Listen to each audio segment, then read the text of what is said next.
Good morning students. आप देख रहे हैं आपका अपना यूट्यूब चैनल केमिस्ट्री पॉइंट। आज हम कक्षा 12 केमिस्ट्री के लेसन 13 नाइट्रोजन युक्त क्रियात्मक समूह वाले कार्बनिक यौगिक के बोर्ड परीक्षा 2013 में पूछे गए प्रश्नों की हल सहित व्याख्या देखेंगे। तो जिसमें हम ये जानेंगे कि बोर्ड परीक्षा 2013 के पेपर में इस चैप्टर से कुल कितने प्रश्न पूछे गए थे और उनका क्या अंक भार था, फिर उनका क्या सोल्वेशन था। तो पहले हम ये जान लेते हैं कि इस चैप्टर का अंक भार कितना है। तो ये जो चैप्टर है 2018 से पहले बोर्ड परीक्षा में 4 नंबर का पूछा जाता था, अब ये 3 नंबर का पूछा जाने लगा है। तो इस चैप्टर से बोर्ड परीक्षा 2013 में कुल 2 प्रश्न पूछे गए थे, जिसमें पहला प्रश्न 1 नंबर का और दूसरा प्रश्न जिसके 2 भाग थे वो 3 नंबर का पूछा गया था। तो पहला प्रश्न ये था, हिंसबर्ग अभिकर्मक का रासायनिक नाम व सूत्र लिखिए। दूसरा प्रश्न जिसके 2 भाग थे और उसमें पहला भाग 2 नंबर का पूछा गया था और दूसरा भाग 1 नंबर का पूछा गया था। तो जो दूसरे प्रश्न का पहला भाग है वो ये था, निम्नलिखित अभिक्रिया में x व y को पहचानिए एवं प्रयुक्त दोनों अभिक्रियाओं के नाम लिखिए। तो देखिए स्टूडेंट, यहां से लेकर ये x तक एक अभिक्रिया है।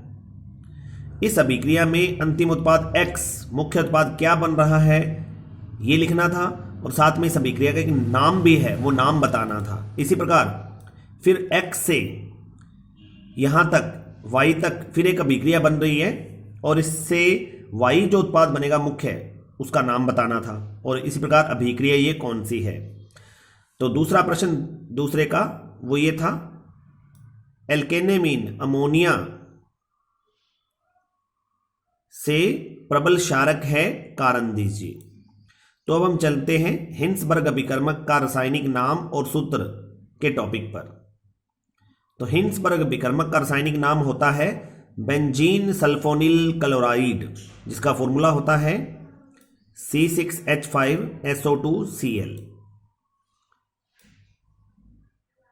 अब दूसरे प्रश्न के पहले प्रश्न को सॉल्व करते हैं, जो कि एक अभिक्रिया है और उसके अंदर 2 स्टेप हैं।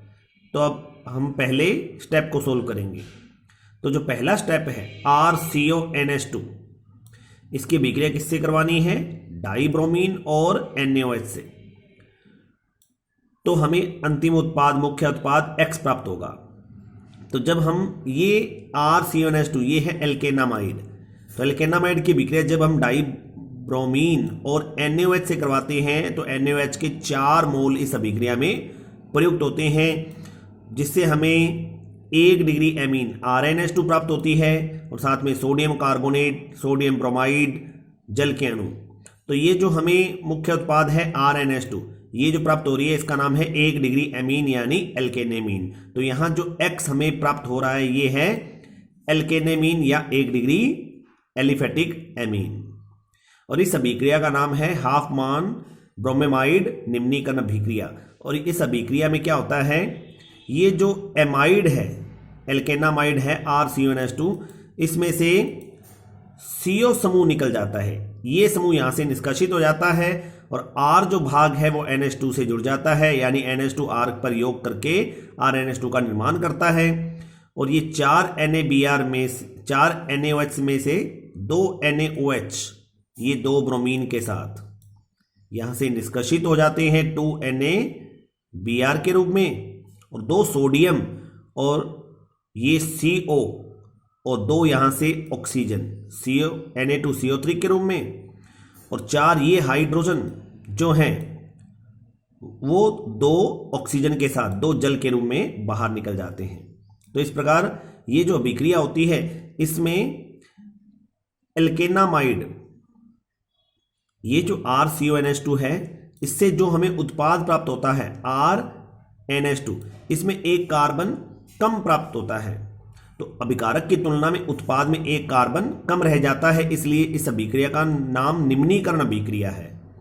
तो इस अभिक्रिया का पूरा नाम है हाफमान ब्रोमेमाइड निम्नीकरण अभिक्रिया। तो यहाँ जो X है वो है 1 डिग्री एलिफेटिक एमीन। अब इस अभिक्रिया के दूसरे चरण पर चलते हैं। जो ये X है इसकी अभिक्रिया जब क्लोरोफॉर्म और KOH एल्कोहलिक से करवाएंगे तो Y प्राप्त होगा मुख्य उत्पाद। तो देखिए RNH2 1 डिग्री एलिफेटिक एमीन होती है और इसकी क्रिया जब क्लोरोफॉर्म और एल्कोहलिक KOH से करवाते हैं तो KOH के यहाँ पर 3 मोल लेने होते हैं, जिससे कि हमें मुख्य उत्पाद RNC प्राप्त होगा।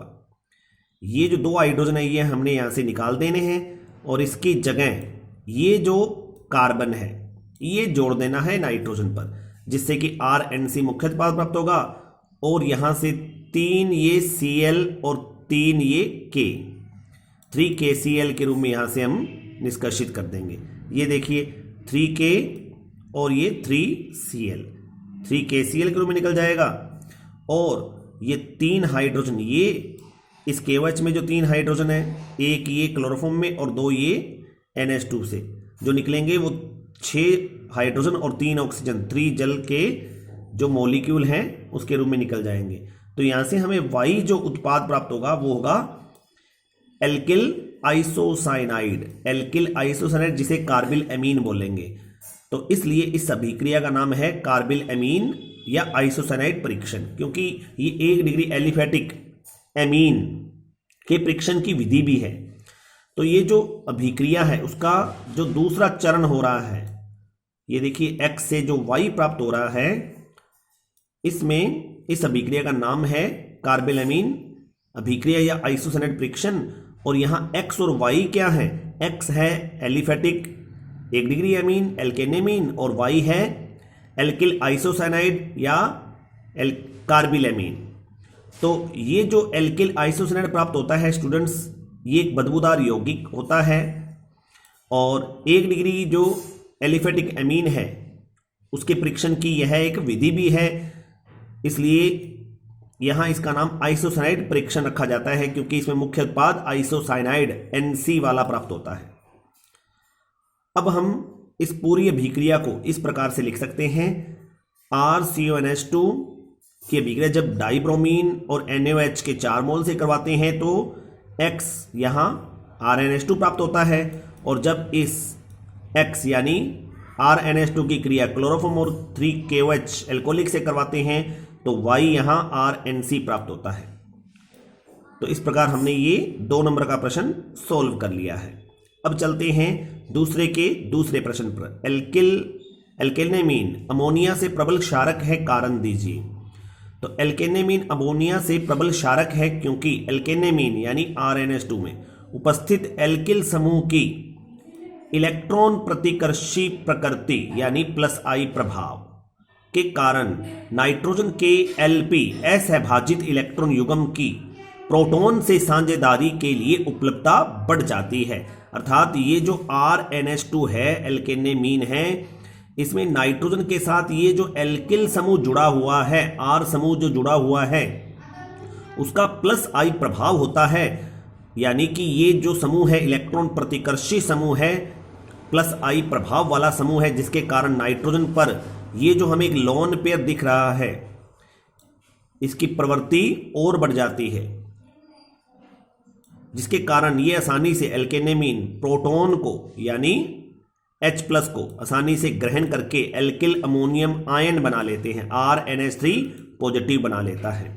और जबकि अमोनिया की बात करें तो अमोनिया का फॉर्मूला होता है NH3। अमोनिया में ऐसा कोई +I प्रभाव वाला समूह उपस्थित नहीं होता है, इसलिए अमोनिया की तुलना में जो एल्केनेमीन है वो प्रबल क्षारक होते हैं। तो स्टूडेंट्स ये थे 2013 की बोर्ड परीक्षा में आए हुए ये कुल 2 प्रश्न और उनका ये सॉल्वेशन। तो स्टूडेंट्स मुझे उम्मीद है मेरा आज का ये जो लेक्चर है आपको पसंद आया होगा, तो आप इस वीडियो को लाइक और शेयर जरूर करें। और जो यूजर्स मेरे इस चैनल पर पहली बार विजिट कर रहे हैं वो मेरे इस चैनल को सब्सक्राइब कर दें और साथ में बेल आइकन को जरूर दबा दें, ताकि मेरी आगे आने वाली हर वीडियो का नोटिफिकेशन आपको समय रहते मिल सके। और आप मेरे इस चैनल की प्लेलिस्ट में जाकर क्वेश्चन बैंक नाम से फोल्डर को ओपन कर पुराने जो पेपर हैं उनका सॉल्वेशन जरूर देखें, ताकि आपके बोर्ड परीक्षा में काफ़ी अच्छे अंक आ सकें। Thank you.